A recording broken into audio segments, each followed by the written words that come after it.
After waking up with a jolt, the girl laid in her bed for a few seconds longer, reaching over to switch on her bedside lamp. She tried to remember exactly what had stolen her sweet slumber away.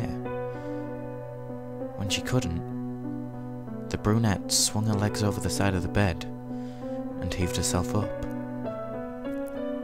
Checking the time on her phone, she snorted when she saw it was midnight, the witching hour. Knowing that sleep would only evade her, she left the bedroom for the kitchen, a good cup of coffee on her mind. As she passed by her front door, a chill spread like liquid fire down her spine. It's only winter, she told herself, focusing again on the coffee plan, measuring out scoops of water and preparing her cup. This kept her occupied, but as the dark liquid boiled,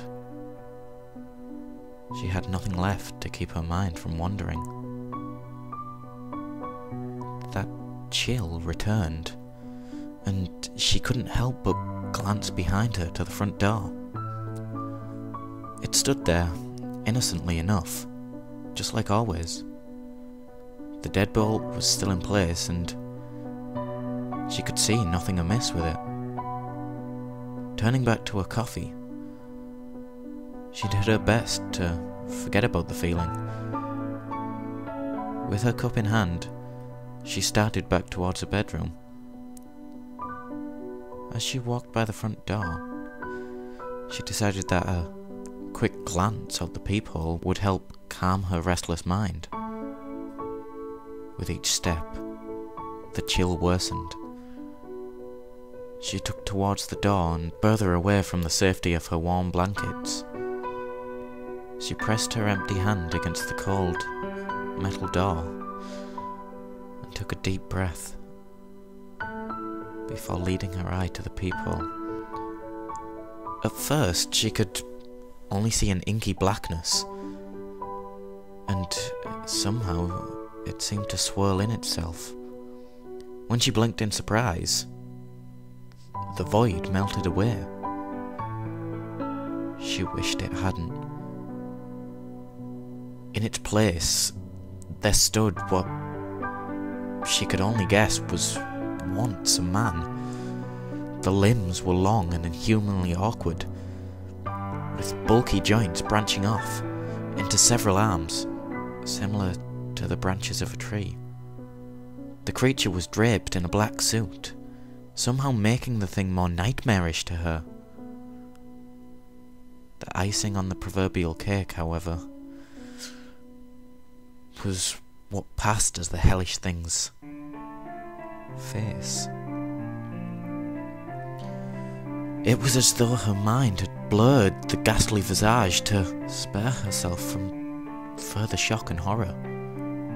She shoved herself away from the door, with her hand still pressed against it. The scalding mug of coffee fell,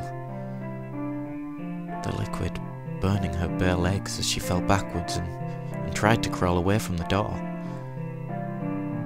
She knew, somehow, that her mind hadn't been playing tricks on her. As she crab-walked away from the door, she watched as tendrils as black as the void she first saw snake around through the cracks.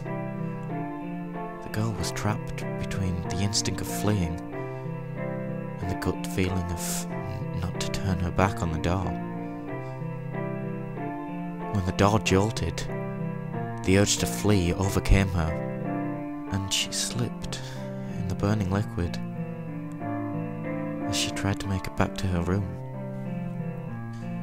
She knew deep down that she was just trapping herself in a corner, but she had to get away from the door.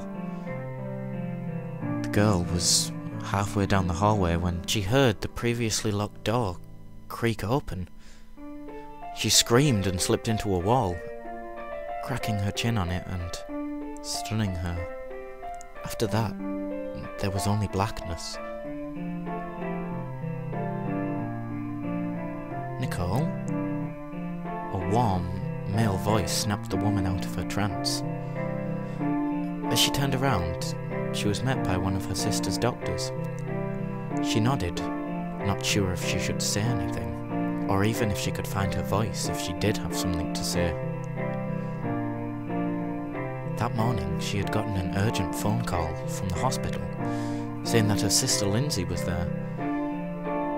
Before they had even let her see her, the doctors had pulled her off to the side and insisted that they talk to her about what might have happened. Phrases like self-inflicted and assault had been thrown around, and Nicole felt her mind reel. She still hadn't fully understood what they had been saying until she saw Lindsay with her own eyes. Her little sister had a bandage wrapped around her head, covering both of her ears, as well as her eyes. They said it was to keep her now deadened eyes from drying out, and to try and keep infection out of the wounds Lindsay had made to her ears. The doctors had guessed that either she or someone else had jammed pencils into them to keep her off balance, or to deafen herself against something.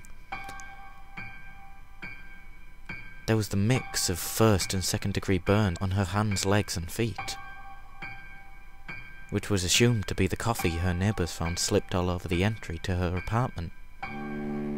As Nicole walked into her sister's hospital room for the first time, she thought she had spied the silhouette of a man in the window. That, she knew, was impossible. Her sister's room was on the 3rd story of the hospital.